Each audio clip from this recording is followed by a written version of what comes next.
Assim como nós lemos na palavra de Deus, nessa tarde, você que talvez está chegando agora no programa Uma Nova Aliança, em muitas coisas, em muitas leituras que nós temos acesso à palavra e lemos, ouvimos, pregamos na Bíblia, em boa parte dela existe a reciprocidade. Exemplo: se creres, verás a glória de Deus. Então começa crendo. O Senhor é meu pastor, Salmo 23, e nada me faltará. O Senhor é teu pastor? Aquele que habita no esconderijo do Altíssimo, Salmo 91.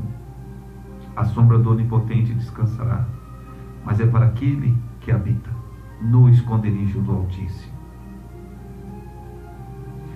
Quem crer e for batizado será salvo. Quem crer. E quem não crer já está condenado.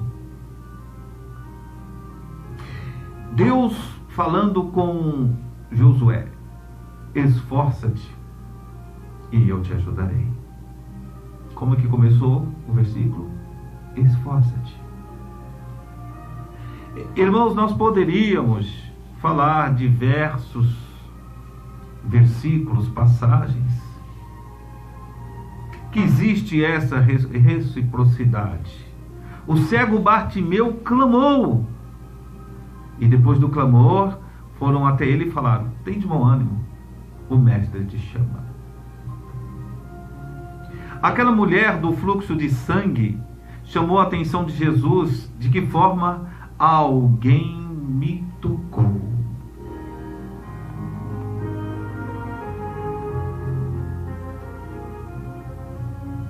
Se ela não tivesse tocado, nada teria acontecido. Se o cego Bartimeu não tivesse clamado, nada teria acontecido. Se Josué não tivesse se esforçado, não teria conquistado as vitórias.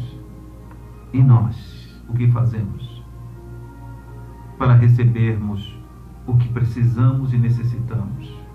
O seu clamor tem chegado à presença de Deus.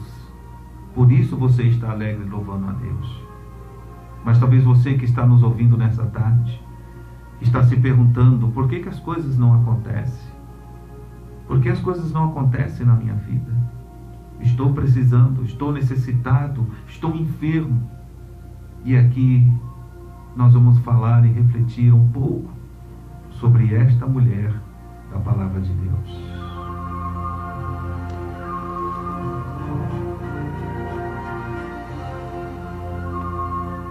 Dorcas era uma mulher querida por todas as suas amigas, colegas que trabalhavam. Era uma mulher de obras. Isso quer dizer que ela não ficava parada esperando as coisas acontecer. Ela tinha atitude, colocava mão na obra para servir ao Senhor, junto com as mulheres, com as viúvas da época.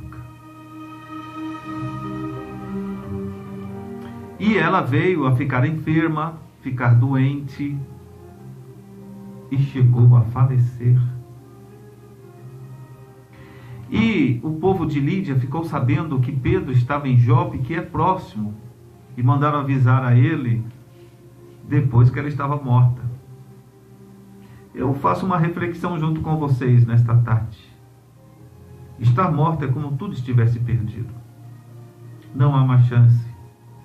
Prepara o enterro, prepara o velório, porque não há mais solução. Mas quando os discípulos ficaram sabendo que se tratava dessa mulher, eles correram para lá e chegaram e viram um monte de pessoas, de viúvas, chorando, se pranteando por causa desta mulher, mostrando as coisas que ela estava fazendo, ou seja, ela morreu fazendo a obra de Deus. Ela morreu a serviço de Deus. Não estava dispersa, não estava fazendo coisas que não edificam, ela estava fazendo a obra de Deus.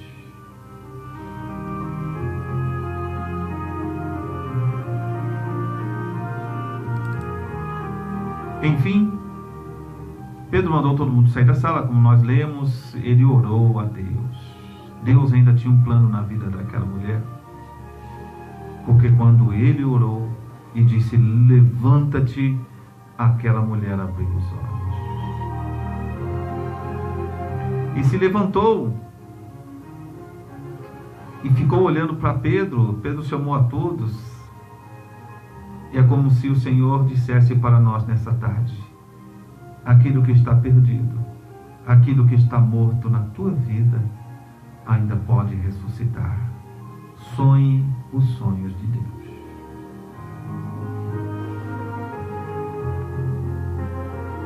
Mas o que mais me chama a atenção para a nossa reflexão nesta tarde não é o milagre em si.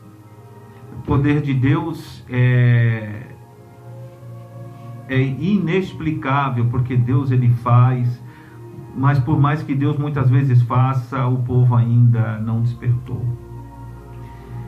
É que esta mulher era querida porque ela não media esforços para fazer a obra de Deus, para ajudar na comunidade, para ajudar na igreja na época.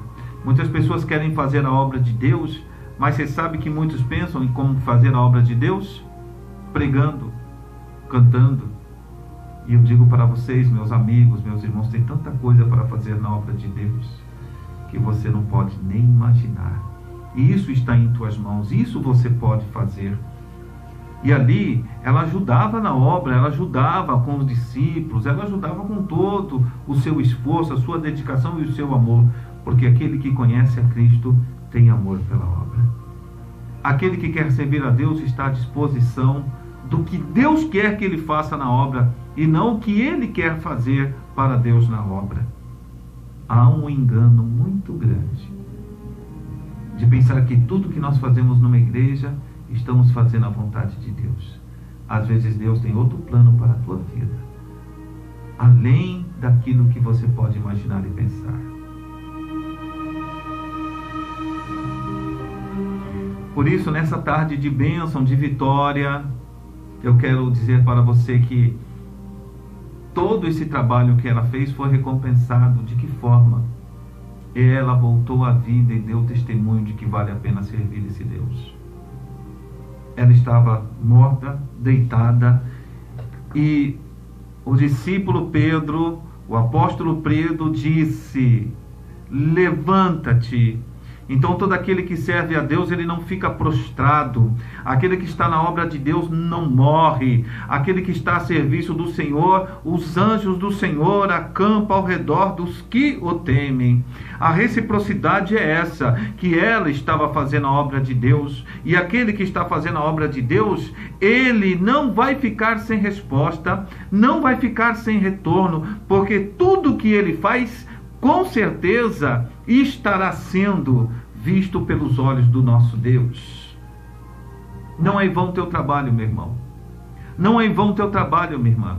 Permaneça, continue fazendo a obra de Deus segundo a vontade de Deus e a vontade do Espírito Santo de Deus. Aleluias! E assim estava essa mulher.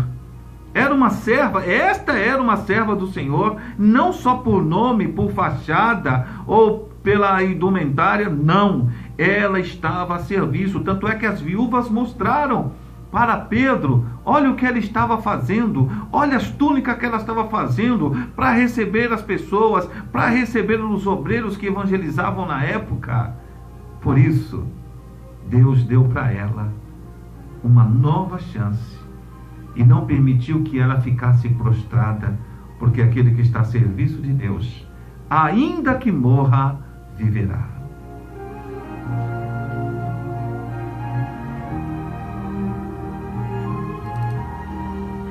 E você que ainda não faz a obra, você que talvez fica só esperando as coisas acontecer, vamos trabalhar. Erga a tua cabeça, alegre o teu semblante, vamos servir este Deus, vamos servir este Senhor, ainda que as coisas estejam difíceis. O Senhor é bom para dar a vitória. Algumas pessoas às vezes nos perguntam: pastor, está tudo bem? Pessoas nos ligam, amigos, parentes, pessoas que nos amam, preocupado com o nosso bem-estar. A gente fala que está bem, está sendo uma bênção, mas quando a gente fala algumas dificuldades, as pessoas se preocupam. E sabe o que eu digo? Quem pregou o evangelho que teve facilidade? Quem se levantou para fazer a obra de Deus que teve facilidade? Quem? Paulo e Silas? Daniel?